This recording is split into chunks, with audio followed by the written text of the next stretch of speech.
Olá amigos do canal Academia Olímpia. Hoje quero trazer uma novidade para os que não sabem da notícia, né? E para quem já sabe, talvez não seja tão surpreendente porque já se surpreendeu, né? Mas enfim, vamos adiante. Gente, existe o telescópio mais potente da face da Terra, né? O mais moderno do mundo. Ele tem dois espelhos combinados, assim, é um tipo de telescópio diferente que quando esses dois espelhos são ligados juntos, ele se torna o telescópio mais potente do mundo. Ele capta infravermelho, ou seja, coisas que existem no universo, que não são captadas pela visão humana, né? Ele pega. Ok. E a gente pensa, nossa, mas de quem é, né? A pergunta que não quer calar, de quem é o telescópio mais avançado do mundo? Aí eu pergunto, tá, mas vamos fazer um exercício, de quem seria? De quem seria?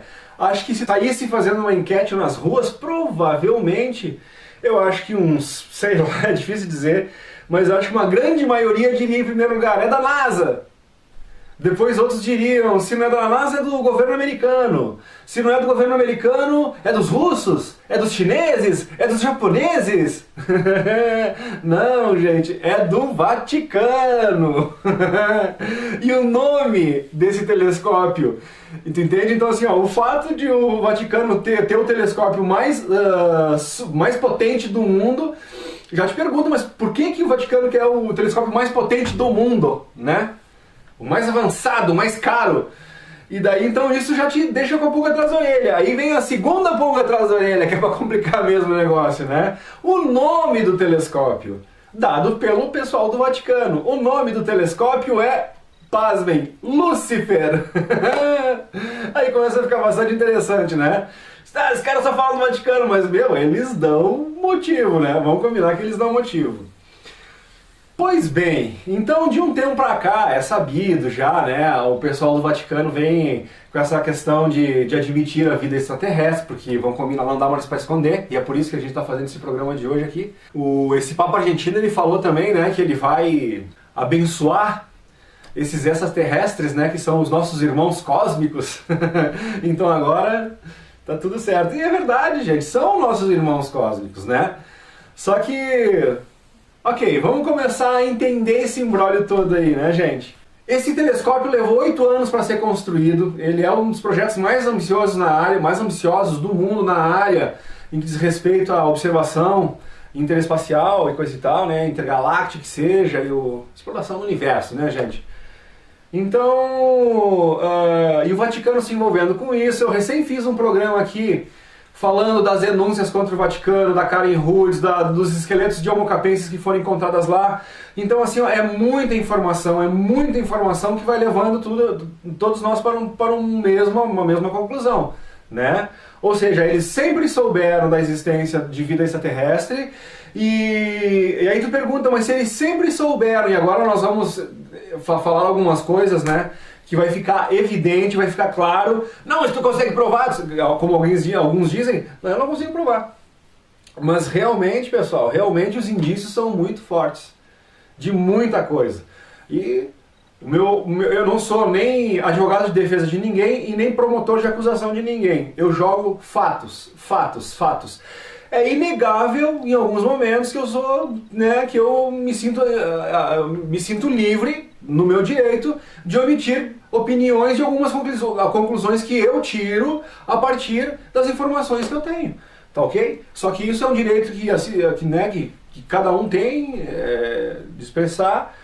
Eu procuro sempre expressar minha opinião baseado em todas essas informações, procuro expor para vocês as informações que eu tive para vocês entenderem de onde é que eu estou tirando as minhas conclusões, né? E procuro deixar bem claro quando eu digo, pessoal, isso é um fato, pessoal, isso é uma ideia minha de como aconteceu as coisas. Eu sempre procuro deixar isso bem claro para não dar nenhum tipo de confusão nem nada, né? Então vamos lá, vamos aos fatos, né? Fato. Um senhor chamado Monsenhor Corrado Balducci, teólogo do Vaticano, ele fez uma afirmação em público, a qual ele diz assim: é real a possibilidade de que outras criaturas inteligentes vivam no espaço, ponto. A Bíblia não se refere diretamente aos extraterrestres, vírgula, mas também não os exclui, Ponto. A realidade dos UFOs é muito provável no infinito mistério da criação. Ponto. Agora eu quero refrasear, né? Repetir, desculpa, uma frase que está aqui no meio aqui, ó. A Bíblia não se refere diretamente aos extraterrestres, mas também não os exclui. Essa é uma declaração do senhor Monsenhor Corrado Balducci italiano, né, com 2 Cs no final, a gente escreve Balducci, se diz Balducci, né, Corrado Balducci, teólogo do Vaticano, perfeito, gente? Então aqui, ó, vamos lá, a Bíblia não se refere diretamente aos extraterrestres, mas também não os exclui. Por que ele não menciona o que aconteceu no concílio de Laodiceia, lá, mais ou menos, vamos dar para precisão, mais ou menos 4º século depois de Cristo lá, ok? Ainda na época do Constantino, quando Constantino fez a Constantinopla, quando ele chamou o Jerônimo de Estridão, que eu já falei aqui que ninguém sabe quem é, agora o pessoal assistindo meu canal, talvez eles comecem a pesquisar, né, em como surgiu a Vulgata, de novo, só refrescando a memória. Jerônimo de Estridão, contratado por Damaso, Damaso I, 37º Papa da Igreja Católica. Aliás, pessoal, quando eu descobri uma ressalva bem rapidinho aqui, depois a gente volta pro Monsenhor aqui. Quando eu descobri essa história do Damaso e do Ursino, né, pra quem não sabe, bem rapidinho, quando o Constantino, lá em Constantinopla, ele faz o Edito de Milão, parece que foi em 325, por ali, né, depois de Cristo, ele depois das perseguições aos cristãos e tal, ele ganha uma guerra, ele acha que ele teve uma mensagem divina, aí ele começa a ver a religião católica com os outros olhos, e ele resolve que a religião católica, a partir daquele ponto, é a religião oficial. E para as pessoas não brigarem. Estava havendo muita briga naquela época lá, até entre os seguidores dos apóstolos de Jesus. Então veja bem, Jesus vem aqui dar uma mensagem de paz, de unificação. O que acontece? Os próprios seguidores dos apóstolos de Jesus já começam a brigar. Não, as epístolas de Paulo é que são as boas. Não, os evangelhos de Lucas são os que prestam. Não, são os de Marcos. E o pessoal brigando entre si. E todos eles brigando principalmente contra os gnosticistas, né? Os gnósticos, esses foram os mais perseguidos. E terminou lá parece que em 1400...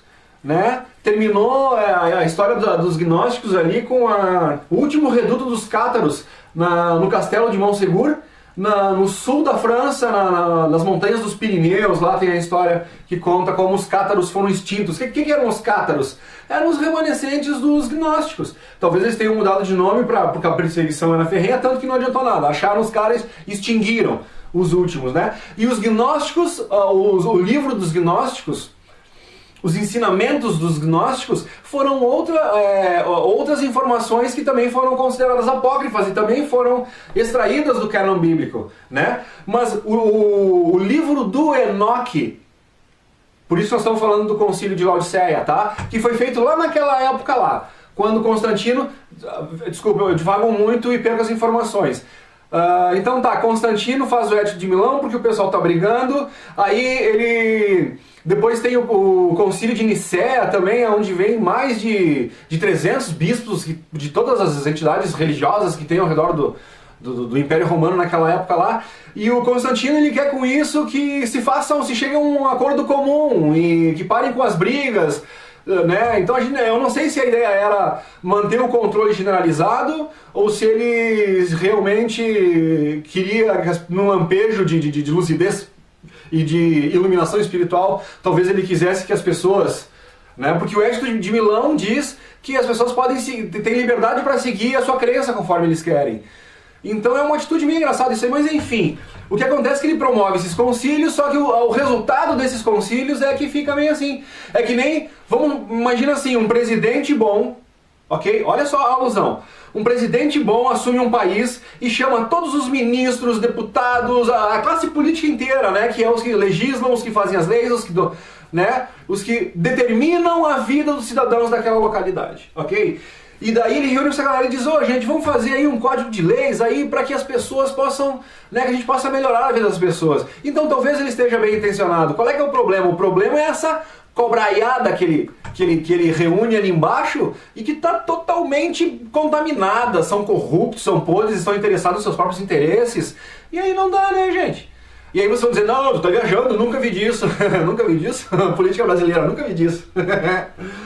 Política brasileira, americana, italiana, né, Silvio Berlusconi, vão estudar a história do juiz Falcione lá. Mas voltando lá então ao Damaso, né? Então, nessa época que ocorrem esses concílios e coisa e tal, tem uma figura lá que é um tal de Damaso, que ele é um bispo, e um tal de Ursino, que é um outro bispo, que estão sempre brigando para disputar o próximo papado, que seria o 37º papado, porque a partir até aquele momento ali, ninguém tinha muito interesse em ser o Papa. Não tinha muitos privilégios entre o ser o Papa, até o 30º Papa, que é o caso do Damaso. Só que quando é emitido, eu não sei a palavra certa, mas enfim, quando é imposto, quando é colocado, quando é decretado, talvez decretado seja a melhor palavra, né? O Edito de Milão, daí a Igreja Católica passa a ser a religião oficial, aí a figura do Papa mudou completamente de status, digamos assim. Então ela passou a ser uma posição totalmente almejada, como é até hoje, né? O poder, né? Então, entre o papado e a presidência americana, cara, tô pra ver qual que manda mais por baixo dos panos. Pra falar a verdade, eu acho que realmente é o pessoal do papado. É que, na verdade, pra quem estuda mesmo, sabe que tanto o Papa quanto o presidente americano, eles estão abaixo dos que comandam acima deles mesmo. Entendeu? Então eles são os que aparecem para nós. Eles, na verdade, Papa e presidente americano são as marionetes dos controladores, que é o mesmo grupo que controla tanto um quanto o outro, né? E não só o presidente americano. O mundo inteiro, gente. A gente sabe disso. A gente tá cansado de falar sobre isso aqui. Mas enfim, aí esse Damaso e esse Ursino começam a disputar esse papado que agora tem um certo interesse para as pessoas lá, né? Agora tem uma relevância tu ocupar esse cargo aí. Status, poder, né? Então aquela brigaiada entre o Sino e Damaso, brigaiada, coisa e tal. Um dia o Damaso chega e diz assim por Sino: ô velho, vamos fazer o seguinte, cara, vamos parar com essas confusões todas aqui, vamos se reunir, vamos debater e só sai de lá o vencedor desse debate. O Ursino disse: não, legal, coisa e tal, você vai com os seus, eu vou com os meus. Onde é que vai ser? Um belo domingo de manhã, conforme eles determinaram, se encontraram lá, diz que o Damaso diz pro Ursino: ó, Ursino, seja bem-vindo, por favor, entre você com os seus e tal. Quando entra o Ursino e todo o seu pessoal dentro da igreja, o Damaso e os seus trancam essa igreja, né, fecham toda ela por fora, pregam nas janelas, botam fogo na igreja, e assim, com esse debate que o Damaso propôs ao Ursino, ele ganha, né, o debate, entendam, como quiserem, e assim se torna o 37º Papa da Igreja Católica. E até quando eu comentei essa história com alguns amigos que aliás estudaram teologia, né, eu passei a informação errada por causa que eu li errado, e vocês vão concordar comigo que dá margem para um errinho ali, mas é um erro inocente e não tem. Eu, quando li assim, ó, Damaso I, entendam, Damaso I, Papa da Igreja Católica. Aí eu falei, sim, assim surgiu o primeiro Papa da Igreja Católica. Não, gente, não foi o primeiro Papa, ele foi o 37º Papa. Eu fiz a confusão por causa só de uma vírgula. É assim, ó, Damaso I, vírgula, 37º Papa da Igreja Católica. Entendeu? Só que não tinha o 37º. Aí eu li, Damaso I, Papa da Igreja Católica. Eu botei como se fosse Damaso I, vírgula. Desculpa, Damaso, vírgula, primeiro Papa da Igreja Católica. Entendeu onde é que tá a confusão? Uma virgulinha antes e depois do primeiro, olha a confusão que tá. Então assim, ó, para os meus amigos teólogos, a qual a gente teve aquela conversa muito legal aquela noite lá, então eu peço desculpas e já deixo claro, Damaso não foi o primeiro Papa da Igreja Católica, é Damaso I, 30º Papa da Igreja Católica. Ok, esse Damaso, ele pega nessa confusão toda, ali que surge a Bíblia, é no mandato como é que é o nome do negócio do Papa lá, se é mandato a cada 4 anos, o pontificado, né, acho que é o pontificado. Mas também é irrelevante isso. Então, gente, esse Damaso, né, que é o 37º da Papa da Igreja Católica, ele contrata um cara chamado Jerônimo de Estridão. eles chamam Jerônimo de Estridão porque o Jerônimo de Estridão é um cara, a gente pode, na linguagem de hoje a gente pode dizer que é um poliglota, ele entende de todas as antigas escrituras, né? É ele que faz as traduções do grego, do hebraico e do aramaico. O problema, gente, é que existiam mais de 4.000 tabuletas, né, somando de registro de tudo que ele tinha lá, e tudo isso ele transformou no que a gente conhece hoje como a Bíblia. Ok? Então tudo aquilo resultou-se nos 37 livros, parece que são, né, que nós temos na Bíblia. Enfim, não vou entrar nesse mérito agora. Mas então, gente, essa é a história da Bíblia, de como ela surge, em que circunstância ela surge, quem é que é o Papa que encomenda a escritura desse livro, porque vocês muita gente quando fala da Bíblia, tu pergunta da onde que veio a Bíblia. Eles assim, aquela frase feita que já foi jogada lá para os avós deles, né, para os bisavós deles, não sei. Bem, a Bíblia é a inspiração divina. Eu pergunto para vocês, ótimo, cadê a inspiração divina no coração do 37º Papa da Igreja Católica, que é o Damaso, que bota fogo nos concorrentes lá? Onde é que está a inspiração divina disso aí, gente? Me expliquem. Ok? Então tá, surge a Vulgata, que é o livro que todo mundo fala, é a palavra de Deus, é a palavra de Deus. Olha como surgiu a Vulgata que as pessoas estão atribuindo como a palavra de Deus. Na minha opinião, agora que eu sei de toda a realidade sobre todos esses fatos, eu acho que isso sim é uma blasfêmia, falar que a Bíblia é a palavra de Deus. Entendeu? De novo, a Bíblia é um retalho, a Bíblia é um retalho de uma colcha de retalho, que eu digo assim, né? De pedaços de coisas que interessam, que foram colocadas, que coisas que não interessavam aos controladores, eles omitiram, né? E aí resulta no que está hoje. Assim, ó, eles tinham conhecimento, porque eles não iam simplesmente rejeitar o livro do Enoque lá no concílio de Laodiceia. Tivemos o concílio de Nicéia, o concílio de Laodiceia e outros concílios. No de Laodiceia foi o que o do Enoque foi considerado apócrifo. Aí eu pergunto assim, ó, eles seriam levianos demais, né? Não teria o menor sentido, e eles consideraram um livro apócrifo sem conhecer o conteúdo do livro. Ou seja, eles leram o livro de Enoque para considerar ele apócrifo, e agora por alguma razão não quiseram colocar ele no cânon bíblico. Aí vem esse senhor, esse Montsegur, agora em 2006, parece, e diz alguma coisa. É real a possibilidade que outras criaturas inteligentes vivam no espaço. A Bíblia não se refere diretamente aos extraterrestres, mas também não os exclui. Então, o que foi isso? Por que a Bíblia não se refere diretamente? Porque não quiseram se referir, não porque não sabiam ou porque não tinham informação. Aí eu te pergunto, por que não quiseram falar? Por que quando o Giordano Bruno falou lá em 1600 que existia possibilidade de vida terrestre, essa mesma igreja que agora tem esse telescópio chamado Lúcifer, que é o telescópio maior do mundo, mais avançado do mundo, essa mesma instituição, me perdoe, já falei empresa antes, me perdoe, essa mesma instituição que queimou o Giordano Bruno lá, foi a que tirou o livro de Enoque do cânon bíblico. Aí eu pergunto para vocês, por quê? Por quê? O que eles não queriam que nós soubéssemos? Agora, outra informação para quem não conhece muito Enoque. Enoque, minha gente, vamos lá. Enoque escreveu 336 livros. Vocês têm conhecimento de algum outro apóstolo, de algum outro personagem da antiguidade que tenha escrito tantos livros quanto Enoque? 336 livros.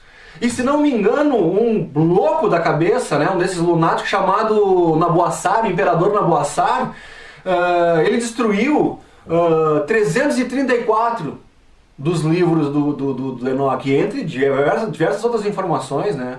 Ou seja, a gente, nesse processo de emburrecimento, o pessoal vai lá, destrói tudo que é informação, e a partir de agora todo o povo vai ter a informação que eu quiser que eles tenham. E assim eles vão dominando, vão controlando, né? Da forma mais fácil. Tu detém a informação, tu sabe qual é que é, a pessoa não sabe, tu tem uma vantagem sobre ela. Agora, como tu vai usar isso ao longo da história, a gente tem visto que o negócio é punk. E geralmente quem tem a informação, na grande maioria dos casos, está usando para quê? Para dominar, para controlar, para obter vantagem própria. Nunca num âmbito social, né? Popular, de popularizar as informações para benefício de todos. Sempre o egoísmo, sempre o ego, sempre o materialismo, sempre a vontade do poder sobre os outros e por aí afora. Então tá, então o livro de Enoque considerado apócrifo, né? E 334 livros dos 336 foram destruídos, sobrou parte de 2. Pois bem, um escocês chamado James Bruce foi o que conseguiu, que é um arqueólogo, que conseguiu encontrar os restos desses 2 livros, né, que ao serem passados pelo processo de tradução, coisa e tal, né, resultaram no que se conhece hoje como o livro de Enoque. Então o livro de Enoque é bem bacana, sugiro a leitura, são consideradas as originais das escrituras, pessoal, como todas as outras, como as próprias escrituras onde foram embasados os contos que estão na Bíblia. Né? Só que daí se a gente for estudar a Bíblia direito, a gente sabe que a Bíblia é uma compilação do livro de Enki, e aí me refiro de novo, mais uma vez, mas a Bíblia não se refere ao livro de Enki. O livro de Enki claramente fala da história de um povo extraterrestre que vem para o planeta Terra em função de uma mineração, e aqui eles se instalam, e aqui eles criam um homem, e aí no livro de Enoque tu vê todas as histórias que estão replicadas na Bíblia, a história de Noé, que é o Zilzudra, a história do Moisés, que é o Indubsar, na verdade, tu entende? Esses personagens bíblicos, todos eles inspirados no livro de Enoque. Aí de novo vem esse senhor e diz assim, mas a Bíblia não... nunca... Deixa eu repetir a frase dele que está escrita aqui. A Bíblia não se refere diretamente aos extraterrestres, mas também não se exclui. Por que não se refere diretamente?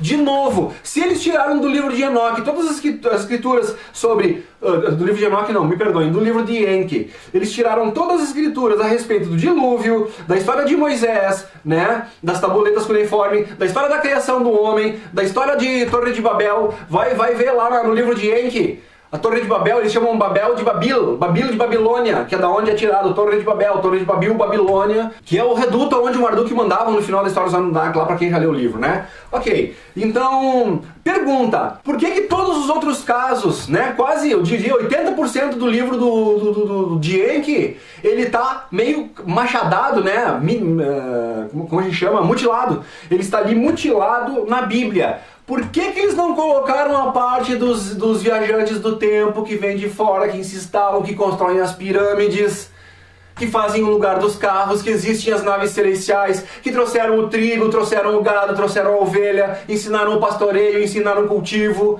entendeu? Essa história que o coletor aprendeu sozinho, bobagem! Os hominídeos coletores, eles viviam que nem feras, que nem as feras colhem e caçam na natureza. A partir do momento que foi implantado a possibilidade de raciocínio e de comunicação, raciocínio não, porque os animais também raciocinam, né? Isso é comprovado e, aliás, acho que são mais inteligentes do que muita gente que tem por aí.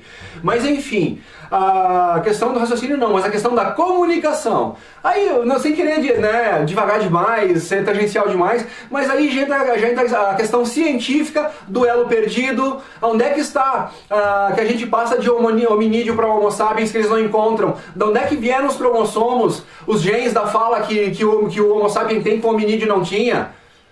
Onde é que está o que liga? Num determinado tempo da história ali, vem evoluindo, daqui pula pra cá, passa a ter o poder de comunicação, perde os pelos do corpo, não sei o que, e ninguém sabe de onde é que veio, que raio caiu nesse indivíduo que fez essas mudanças que não condizem com a evolução, com a teoria darwiniana, vamos colocar assim.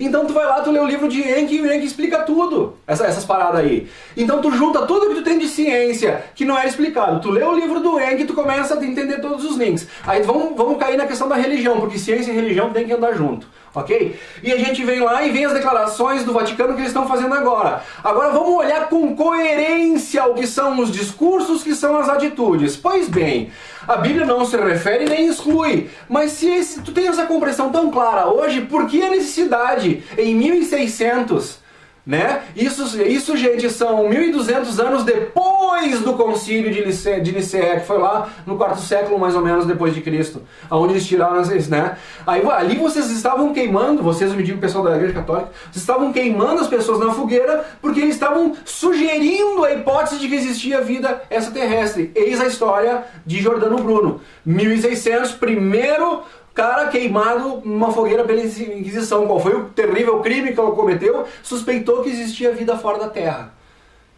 Aí tu volta 1.200 anos antes, né? Eles já tinham conhecimento, já tinham lido o livro de Enoque, coisa e tal, ou seja, cadê a congruência com as atitudes, com, né, o porquê que eles quiseram esconder o livro de Enoque? E por que quando eles contam toda a história do Noé, que é o Ziuzuda, já falei, do Psar, que é o Moisés, coisa e tal, por que eles também não contam a história dos Anunnaki? Por que só meias verdades? Por que aquela verdade que seria reveladora, que explica a nossa origem, por que essa eles não falam?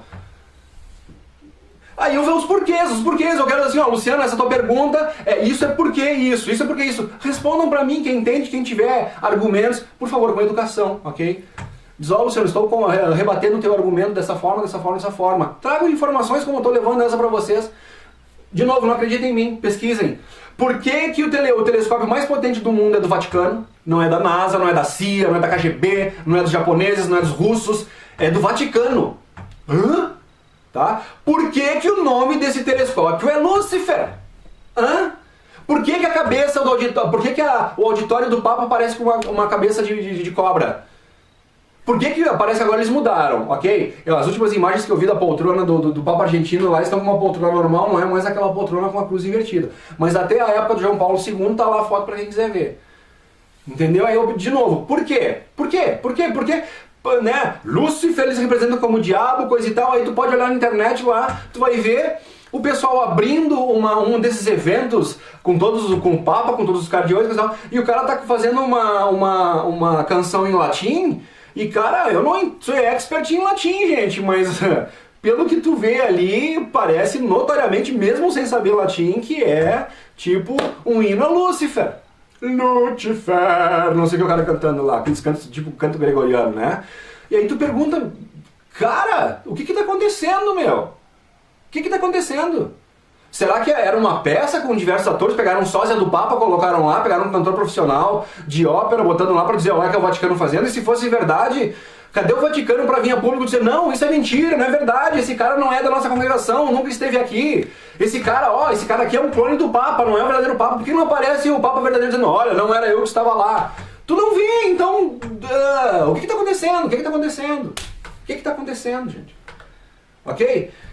Então fica tudo isso aí para vocês verem, ó. Concílio de Laodiceia, foi tirado o livro de Enoque, a gente não sabe por que foi tirado o livro de Enoque, né? E de novo, o livro de Enoque fala a mesma coisa que falaria ou seja, o livro de Enoque falaria a mesma coisa, basicamente, do que fala o livro de Enki, entendeu? Aliás, na história do livro de Enki, o Enoque é o Enki-Mi. E daí eles falam, quando eles pegam o Enki-Mi e o levam para conhecer, e levam ele até perto de Nibiru e coisa e tal, e que logo que ele entra, ele se apavora, ele se encolhe num canto da nave e diz, me leva de volta, quando ele vê a Terra ficando pequenininha lá, pelas escotilhazinhas, né, da nave lá, dos Anunnaki.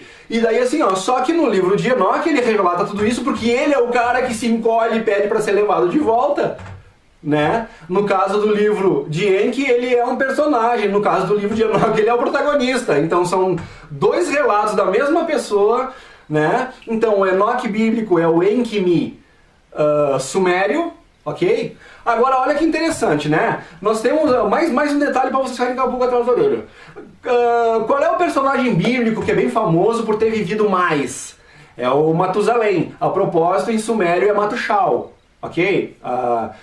Quando foi extraído lá as escrituras através das escrituras cuneiformes, né, quando foram reveladas a história de Zecaria Sitchin, que ele fala todos os sumérios, tu tem lá desde a descendência de Adão, né, Adão, Sete, Enos, Cainã, Jared, Malalel, Enoque, Matusalém, Lameque e Noé, até chegar no Noé. Parece que é isso, talvez eu tenha falhado alguma coisa ali. E tu tem todos os nomes bem certinho em sumério. Então Adão era o Adapa, o Sete é Sati e por aí afora, né?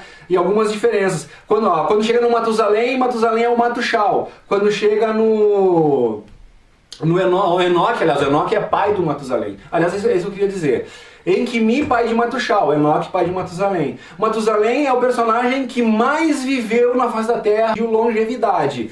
Eis que Matushal é filho de Enki-Mi, eis que Matusalém é filho de Enoque, né? Seria essa longevidade atingida por Matusalém devido aos conhecimentos do seu pai Enoque, porque foi o cara que foi levado para que se revelassem a ele as verdades do universo?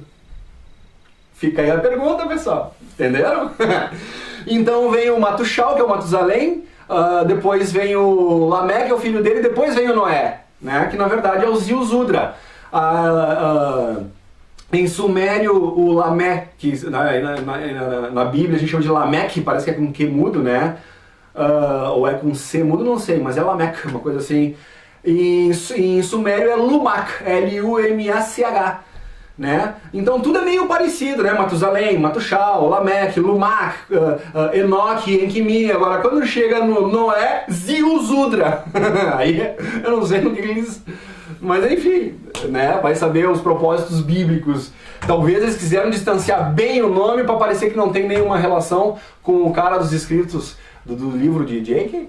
Só que aí não dá certo, cara, porque quando tu pega todo o resto da história não tem como, né? Batanash é a mãe de Noé, que na verdade é Batenosh na história da Bíblia. Então não adianta tu querer mudar um nome só, tu estuda todos os outros, toda a história, tu vê que, cara, o esforço não foi suficiente. Se a ideia era ocultar, não deu certo, né, nesse caso. Então, gente, vejam que aí, ó, vamos estudar história e vamos estudar arqueologia, que a gente vai começar a ter a compreensão. Então, quando eu digo que a Bíblia não é a palavra de Deus, eu não estou querendo brigar nem ofender com ninguém, eu estou querendo dizer, olha, vejam a procedência da Bíblia e outra coisa, a Bíblia é inspiração divina. Cara, quem escreveu a Bíblia foi Jerônimo de Estridão, Amando de Damaso, que é o cara que bota fogo numa igreja com todos os concorrentes dele, né, os opositores de ideia dele. Na verdade era o outro cara. Eu também, falo a verdade, não sei se o Ursino tivesse sido papa no lugar do Damaso, se ele não teria feito a mesma coisa, porque geralmente as pessoas que disputam pelo poder, assim, na grande maioria das vezes, quem está interessado só no poder não tem lá muito boas intenções não, gente, mas enfim... A não ser os que realmente se opõem, se rebelam com a questão desse comando corrupto, negativo, opressor, violento, injusto, e que, né, a gente sabe, mas geralmente as pessoas não têm... Por quê? Porque quem é nobre, quem é ético, quem tem moral, quem tem hombridade, não usa de artifícios, não usa de, como é que eu vou explicar, de coisa negativa, de jogo sujo. Melhor dizendo, não usa de jogo sujo, de golpe baixo. Agora, os caras interessados no poder, que são mau caráteres, não estão nem aí para jogo sujo e golpe baixo. Então nós temos duas ferramentas que são, a gente sabe, muito eficientes, que não são utilizadas pelas pessoas de bom intuito, de boa índole, de bom caráter, de boa moral, de boa postura. O que acontece, né? Essas duas ferramentas acabam fazendo a diferença. Esse cara trabalha com a verdade, esse cara manipula a verdade, mente, entendeu? Agride, esse aqui não agride, só expõe os argumentos. Então assim, ó, tu acaba tendo duas armas que tu, por ser do bem, tu não usa contra os caras do mal e que dá uma vantagem para os caras do mal. Então cara, complicado, né, gente? Complicado. Telescópio Lúcifer do Vaticano, né? Qual que é a ideia? Agora vamos um pouquinho mais adiante. Nessa história do Blue Beam, aí agora a gente vai juntar aquele link da Karen Rudis, né? Os depoimentos da Karen Rudis, que o Vaticano está envolvido e coisa e tal, com o depoimento desses dois senhores. Cara, assim, ó, eu não consegui pegar o nome deles agora porque a pronúncia é em espanhol, ainda mais por essa tradução automática que o computador faz, tornou ilegível, digamos assim. Eu não consigo entender, é incompreensível o que o cara fala. Mas detalhe, eu já assisti esses dois caras numa entrevista de umas 2 horas num outro momento, isso já uns 3 anos atrás, eu acho, onde a quantidade de documentos e informações que esses dois caras apresentam contra o Vaticano, cara, é bucha. É bucha, entendeu? E isso que quando eu vi aquilo eu não sabia metade da metade do que eu sei sobre o Vaticano hoje. Então eu fiquei meio assim, hoje o que eu fiz sobre esses dois cidadãos foi só realmente corroborar as informações dele por diversas outras fontes. Ou seja, eles são mais uma gota no oceano de denunciantes, com provas, ou melhor, você pode provar isso, aí nós vamos cair de novo naquela questão lá. Cara, não provo nada, indícios, fatos, tire suas conclusões, né? Esses dois caras falam a mesma coisa que os denunciantes do Blue Beam falam, eles falam a mesma coisa que o próprio Bob Jean, que todos esses caras que são os militares que estão falando desse plano de domínio global, né? Que envolve lá desde os ataques falsos do Trade Center e por aí afora, Blue Beam Chemtrail, o HAARP, tá tudo ligado, gente, não tem como um assunto não estar conectado com o outro. Então esses dois caras, eles dizem que sim, que o plano dos vaticanos, e aí, pessoal, isso aí corrobora o que eu já tenho falado em vários outros programas aqui, que o plano do Vaticano é realmente apresentar esse grupo de extraterrestres que eles sempre souberam que existiram e que lá em 1600 queimaram pessoas que arriscaram mencionar a existência desses indivíduos. Pois bem, hoje, ao meu ponto de vista, como não tem mais como esconder, então, então qual vai ser o jogo? Ah, não. O tempo todo, desde que a humanidade é a humanidade, eles tentaram, ou melhor, desde que a humanidade é a humanidade, não. Desde depois do dilúvio, quando a presença dos deuses aqui na Terra foi separada da humanidade. Porque até então não tinha como tu dizer que os deuses não existiam ou que os extraterrestres não existiam, porque todo mundo que vivia na Terra, as formigas, os pássaros, os bichos, as pessoas que viviam, todos eles viam os caras chegarem, saírem, entendeu? Então, cara, em algum momento... E isso tá lá, Mohenjo-Daro, sul do Paquistão, todos os resíduos nucleares de rochas vitrificadas, coisa e tal, estão lá, né? O que diz lá? Aí tu vai falar das escrituras Vedas, o Mahabharata, Bhagavad Gita, e aí tu pega o livro do Enoch, aí tu pega o livro do Enki. Todas as escrituras se referem que em um momento houve uma grande guerra entre os deuses com armas e coisa e tal. Essas armas e coisa e tal que foram usadas, mesmo depois delas serem explodidas, ao explodirem essas armas, faziam clarões como 7 sóis. Ou outros dizem como 1000 sóis. Tu entende? Então assim, muda um pouco o relato. Mas não está parecido com uma explosão nuclear? Porque as armas derretiam o cume das montanhas. Que arma tem a capacidade de fundir rocha? E porque depois o vento marrom, a nuvem marrom espalhada pelo vento, depois que se tornou invisível, ainda atingia as pessoas.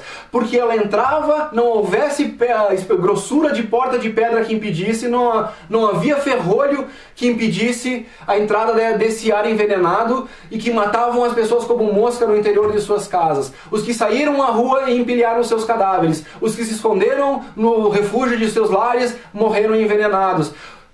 Que nuvem tóxica é essa que fica depois de disparar uma arma?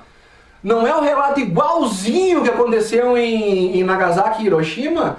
O primeiro impacto, o resplandecer da bomba, o clarão que aquilo, aí diz lá, quando Ló foi salvo lá de Sodoma e Gomorra, que disseram não olhem para trás, coisa e tal, e daí a mulher de Ló olha para trás, lá, coisa e tal, e vira uma estátua de sal na hora. Não é sabido hoje pela ciência que nos testes nucleares, além de eles colocarem toda aquela proteção lá, eles não ficam olhando direto, durante a explosão eles olham para o lado, uma coisa assim? Ou seja, não tem relação demais a questão da nuvem radioativa que atinge as pessoas depois e a radioatividade. Então tu vai lá em Mohenjo-Daro, tu encontra rocha vitrificada, tu encontra com o medidor de Geiger altos níveis de radioatividade e tu encontra todos os indícios que houve uma explosão nuclear ali. Só que isso lá 6.000 anos antes de Cristo. Não, mas a energia nuclear foi o Oppenheimer agora na Segunda Guerra. Foi o Oppenheimer na Segunda Guerra Mundial que inventou a bomba atômica, Então por que ele pronunciou aquela frase famosa quando ele fez o teste nuclear? E por que essa frase está lá escrita nos Vedas? Não foi de lá que ele tirou a informação não só dessa frase, como também de como fazer a bomba atômica? Entendeu? Então é muito indício, é muita informação que se linka. Ali, a propósito, a frase é: me tornei o Deus da morte e o destruidor dos mundos. Alguma coisa assim, me parece. Eu já li 500 vezes a frase e não consigo decorar ela. Mas também, Não é uma frase do Oppenheimer, é uma frase que está escrita quando... Acho que é quando... Eu não sei se é esse Shiva. Eu não sou um conhecedor profundo, eu não li nos Vedas profundamente. Eu tenho pego trechos de muitos arqueólogos que estudam e que trazem as informações para nós. Então, até porque uma informação do Mahabharata que eu fui tentar ler, coisa e tal, eu percebi que era uma coisa direcionada, distorcida, que não tinha muito a ver com o que era lá, então nem me interessei muito, gente. Pareceu mais um conto da carochinha, né? Então, todos os indícios, né? Tô atacando o Vaticano? Não, eu não tô atacando o Vaticano, eu quero que as pessoas saibam da verdade. Por que um telescópio chamado Lúcifer? Por que um auditório do Papa em formato de cobra? Por que tantas gentes denunciando, né, Karen Ruse e todos os outros dizendo que a cúpula do Vaticano está completamente ligado aos programas espaciais da OPES, que é o PES, né, Programa Secreto Espacial? Por que o telescópio mais avançado do mundo é do Vaticano? Por que não é da NASA? Por que não é do Kremlin? Por que não é dos chineses, dos japoneses? Tu entende? Então, cara, são muitas perguntas que não dá pra tu simplesmente negar e deixar passar em branco. Ok, pessoal? Então vamos ver tudo isso aí, ó. E se for verdade esse planinho dos caras de apresentar os que nos escravizaram lá atrás, porque eu falei, até um tempo sabia-se da existência de Deus, depois isso foi suprido da gente e foi ocultado. Em 1600, Giordano Bruno tenta falar alguma coisa, queima um cara na fogueira. Agora todo mundo vendo avistamento ao redor do mundo, tendo contato, abdução pra cá, a tecnologia avançando, então o neguinho filmando, né, todo mundo batendo foto com o celular, coisa e tal. Aí tem aqueles depoimentos onde um monte de gente vê, um monte de gente fotografa, filma de lugares diferentes. Aí como é que tu começa a dizer? Alguns até tentam falar alucinação coletiva. Tá, alucinação coletiva em todos os celulares das pessoas que filmaram e gravaram. A alucinação coletiva é tão forte que além de mexer com a imaginação de todas as pessoas, mexe também com o quê? Com a imaginação do celular. Os celulares que estavam filmando aquilo, eles estavam projetando ideias mentais do celular. O celular foi exposto a algum tipo de lavagem cerebral? Eles estavam sendo manipulados? Cara, tem que ter sentido um pouco, coesão, coerência nas coisas. Então tem coisas que eles dizem que não tem como acreditar nas desculpas que eles dão. Alucinação coletiva. Um monte de gente vê, um monte de gente filma, e o cara vem querer dizer que é alucinação coletiva. Me poupe. Gente, com essa a gente fecha com chave de ouro o programa de hoje, ok? Um abraço a todos os amigos do canal Academia Olímpia. Vamos adiante. Informação, pessoal. Informação. Grande abraço.